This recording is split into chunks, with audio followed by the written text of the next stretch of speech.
चालेल की नाही अशी पद्धत आहे. म्हणजे पेपर चालवण्यासाठी गुन्हेगार काम करतात का असं माझं काही म्हणणं नाहीये. पण एक नक्की गोष्ट आपल्याला मानायलाच पाहिजे की ज्याला आपण अंडरवर्ल्ड म्हणतो ते वर्ल्ड आहेच. एक वेगळी दुनिया आहे, वेगळं जग आहे. आणि तुमचं पुस्तक मी चाळत असताना कोणाकोणाचे कसे कसे काही संबंध आहेत असू शकतात हे कल्पनेच्या पलीकडच्या गोष्टी आहेत. म्हणजे त्याच्यामध्ये सहज एक मी पान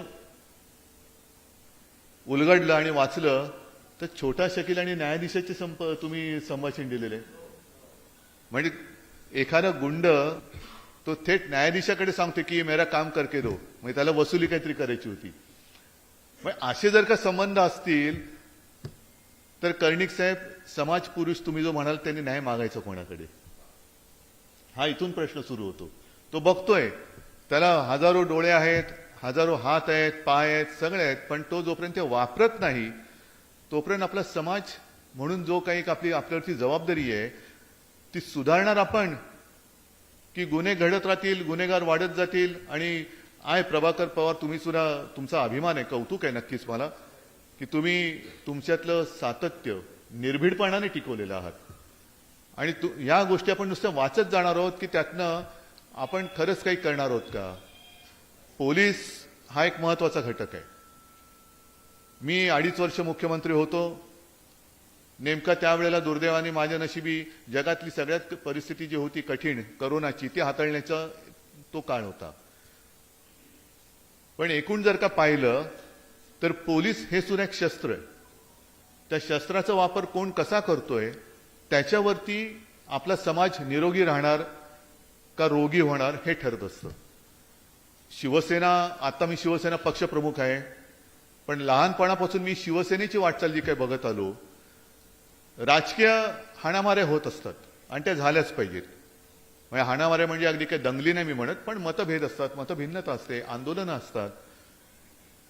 सुरुवातीला सुद्धा जरी मग तेव्हा काँग्रेसचा जमाना होता, पोलिसांकडनं शिवसैनिकांना धमक्या यायच्या, तू हे बंद कर काँग्रेसमध्ये नाही तर टाळा लावतो. आणि आता सुद्धा तेच चाललंय.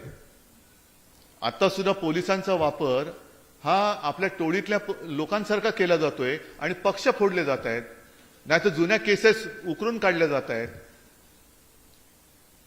पुढचे समोरचे पक्ष हे नामोहरम करण्याचं चाललेलं आहे. काय कुठे आपण चाललेलो आहोत, कोण आपण जातोय, त्यातनं नेमकं आपण त्याचा काय शेवट तरी काय होणार आहे. आणि मी मुख्यमंत्री असताना एक गोष्ट माझ्या लक्षात आली की राज्याची स्वायत्तता जर पोलिसांना फ्री हँड दिलं तर पोलीस चमत्कार करू शकतात. एवढा विश्वास माझा नक्कीच आपल्या मुंबई आणि महाराष्ट्राच्या पोलिसांवरती तेव्हाही होता आणि आजही आहे. हे करू शकतात, पण त्यांना फ्री हँड दिला पाहिजे. पण फ्री हँड न देता तुम्ही नको तिकडे पोलिसांचा बंदोबस्त लावलात, म्हणजे ज्यांना गरज नाही त्यांना संरक्षण आणि ज्यांना खरोखर टिपायला पाहिजे ते मोकळे फिरतायत. आता 2-3 दिवस आपलं जे एक आंदोलन केलं पाण्यासाठी, इथे सगळे माझे शिवसैनिक बसलेले आहेत. त्या आंदोलन होऊ नये म्हणून किती पोलीस बंदोबस्त होता. अरविंद तुम्ही पण होतात त्या आंदोलनामध्ये. म्हणजे आपण समाजासाठी जे काय काम करतोय त्याच्यासाठी पोलीस आहेत. आणि पाण्याचं आंदोलन असेल तर ते आंदोलन होऊ नये म्हणून जर का पोलिसांचा वापर राज्यकर्ते करणार असतील तर मग पोलिसांनी काय करायचं, साऱ्या माणसांनी काय करायचं. आणि संजय जे आता आपण म्हणालात, मग साहजिकच आहे गुन्हेगारी एक असं विश्वास आहे की अरे भाई सगळेजण आपल्याकडे येतात. म्हणजे जो उल्लेख तुम्ही ते सगळे जे काय नावं घेतली, हाजी मस्तान असेल, करीमलाला असेल, हे यांना भेटायला लोक जात होती. पण मला आठवतंय करीमलाला भेटायला शिवसेना प्रमुखांना मातोश्रीमध्ये आला होता. कशासाठी कल्पना नाही, कारण आम्ही तेव्हा शाळेतली पोरं होतो.